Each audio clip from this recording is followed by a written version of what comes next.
Anaid Chacon, head of product for Nuvocargo, and she's one of the winners of this year's Women in Supply Chain Award, presented by Supply and Demand Chain Executive. Anaid, first off, congratulations. Welcome to the program today. Congratulations on this win. So excited to have you. Thank you. Thank you for having me, Marina. I'm super excited to be talking to you today, to your audience. I feel really humbled and honored to be part of this amazing group of women and super excited to have this conversation with you. So why don't you tell us a little bit about yourself and what you do in your company, kind of what brought you to this point in your career? Yeah, so I'm originally from Mexico, and the company that I work from, I think, is gathering the best of what I would consider my life experience summarized in my current role. I grew up very close to the border, and I'm currently working on cross-border logistics, so it's a problem that's dear and near to my heart.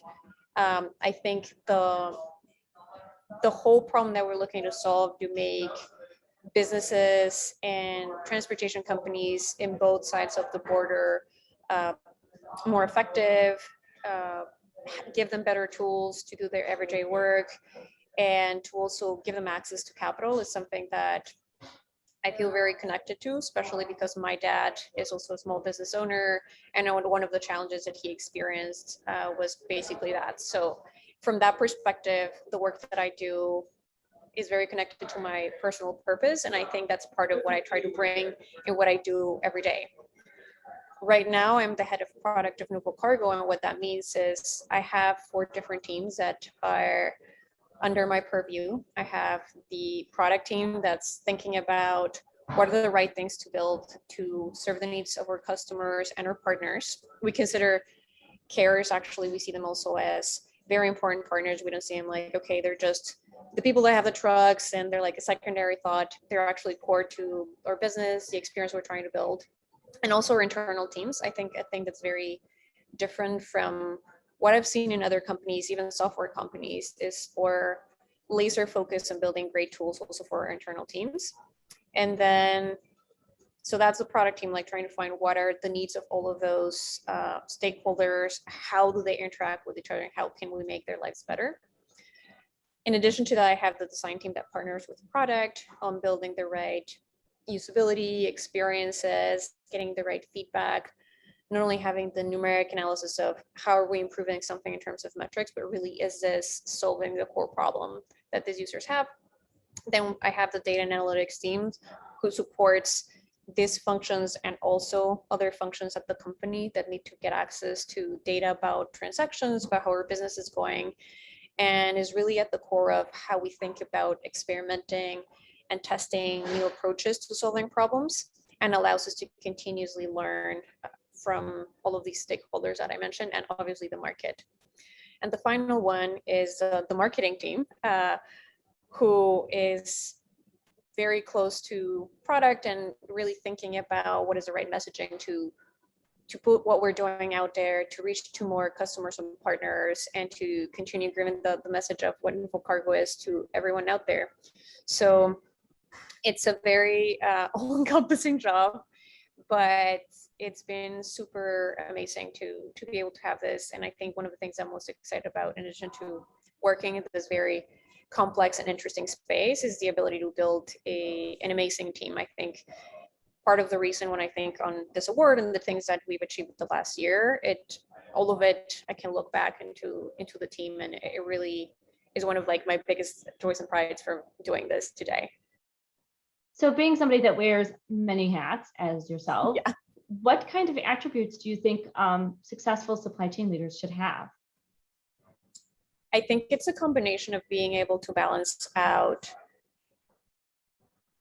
the short-term thinking, because a lot of supply chain is very reactive. There's a lot of things that are changing over time, without losing sight of what your long-term goal is. Like, what is a real thing that you want to bring to the market? What are the problems that you're looking to solve at the core?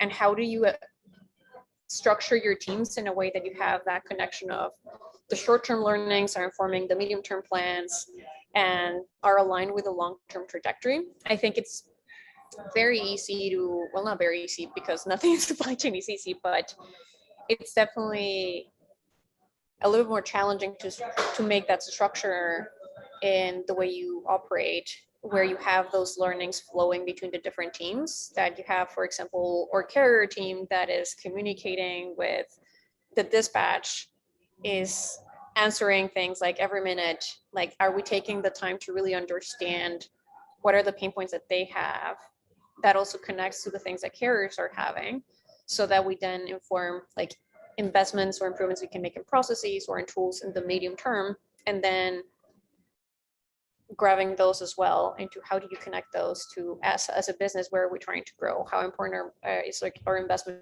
in a specific part of the business. And I think what I've observed in talking to many of our customers or our partners is a lot of them just haven't figured out yet how to make the space for those different lines of thinking of how to balance that out. And I think that that will be my first advice to anyone trying to figure out like really how do we, when they talk, for example, about digital transformation, a lot of that is really trying to take that time to create a strategy on those three fronts and move towards with that.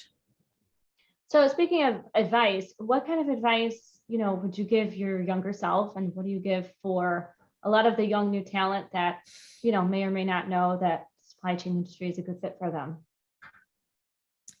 Yeah, I think the biggest advice I would give to both my past self and to younger generations is to really take the time to explore and to really think about what is the impact that they want to bring into the world. I think supply chain and logistics sounds like, oh, we're just moving boxes, whatever. But if you really look at the core of what the economy is and what commerce and human interactions are, like trade is such a fundamental part of our society and of our of like the world.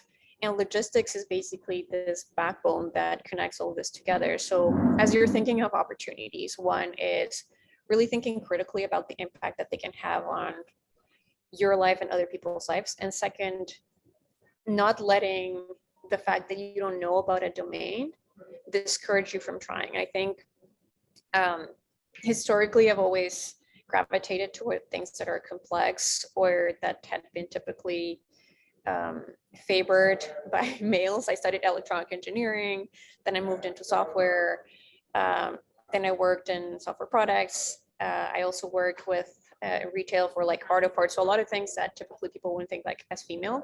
But the point here is not about where things are female or gendered or whatever. It's more about gravitate towards the things that speak to you, and really don't let the fact that you haven't yet seen other people like you potentially like jumping into something deter you from really following that. Like if you're interested in complexity and you think that working in logistics is something you may enjoy, definitely do it. I think to get started, a lot of the times, don't be afraid to reach out to people like me or to other people that are already in the industry. We're always really happy, or like the majority of leaders will be super happy to talk about their experience and about what helped them get there. It's really funny when people think about transitioning careers or like getting started in one. We tend to think it as a daunting thing, but there's, particularly now, there's so many resources and so many strong communities like the ones you even have on your website that can help people really get started, get down that, like, it's not like you're going to become like a supply chain expert in one day, but like, what is the first step that you can take? And over time, just analyze if you like it, and go from there. That would be my advice. Follow the things that call your attention, and don't let challenges deter you. So, the supply chain industry has generally been a male-dominated industry. You kind of touch on it a little bit, but being a woman in a leadership role, what is that like? So I think I'm very lucky, and probably also have like a lot of battle scars in that sense. As I mentioned, like my whole career has been, and this is just because of who I am as a person, that I gravitate towards things that are complex, and there's an overlap there with most of those things had been typically male. I think I've been very lucky that the company that I'm part of right now really believes in diversity of thought. We have very clear values that we follow, and we try to be very intellectually honest with each other. So I don't think my gender has played anything in my favor or in my disfavor. Definitely there are interactions, for example, with like partners or customers that are like, oh, you're in supply chain, this is weird, we've never, it's like not so common to see. But for the most part, I've seen those as like positive surprises, and they actually appreciate that they're excited about seeing more women in these leadership positions. I'm also really excited to explain to other younger women what I'm doing, and they're like, oh, and seeing their face light up. I think from my perspective, one of the things that I think also has helped me, or what it's like to be in this position, is really focusing on talking about the impact that you're bringing, and really making sure that you're being very clear about what you're looking to accomplish, how you're working with others, letting people see the value of your work. I think women, especially, and this is a thing that I had to overcome over the years, we're very shy about talking about what we're doing and why we're doing them. And I feel like that's one of the pieces that has continued to help me to move into leadership roles. And right now is one of the things that also helps me to be effective at what I'm doing. And this is not about empty self-promotion, but really just giving merit to the things that you're doing, the work that you're doing, talking about why you think something is important or not, and really advocating for yourself and for other women. So I think as a female leader, I also feel a strong responsibility now to create the space for other younger women, or people from like different backgrounds to really join this industry if that's something that excites them, and mentor them, right? So a lot of my time now also goes to thinking about what kind of processes, what kind of vehicles am I building to enable my team to be successful, and how am I setting them up for success? Am I creating the right organization or the right environment for everyone to thrive and be their best selves in this industry? And that goes from the person that reports directly to me and that's working every day on like projects to someone in another team that's completely separated, that is working on more tactical work, like just helping them also see that nothing that they would want if they are willing to put the work is out of reach, is also something that really excites me. So how does it feel to be named one of Supply and Demand Chain Executive's top women in supply chain? It's an incredible honor. I read through all of the other, I couldn't pick one. All of the women in that list are so amazing, so accomplished. So I feel incredibly humbled, very honored, and I see it now as a responsibility also to myself and to others to continue doubling down on the things that got me to be recognized. Like, it's making me think about like, how can I bring back more to the community? How can I continue to use this platform to bring more talent into the logistics industry? How can we double down on the impact that we're making as a company and in the industry with this, right? I think awards are really amazing milestones that help you. In a way, I feel like I'm just encapsulating the accomplishments of my team and sort of like putting a face to it. But the reality, it's all of a group effort. And I think it's super important to reflect on what got me here and how can I continue doubling down on that, and like how to create the conditions for more of that to happen around me. So it's an honor, humbling, and a huge responsibility, I think, for me to be part of this. And I'm very grateful to all of you guys for having something like this as well, to recognize the effort that me and other women are making to really transform this industry and to take it to the next level in all ways and forms. Well, Anaid, thank you so much for everything that you and your team do. And thank you for being such a wonderful role model, and appreciate all of your efforts and hard work. Anaid Chacon, everybody, head of product for Nuvocargo and one of the recipients of Supply and Demand Chain Executives Women in Supply Chain Award. To learn more about Anaid, go to stcexec.com.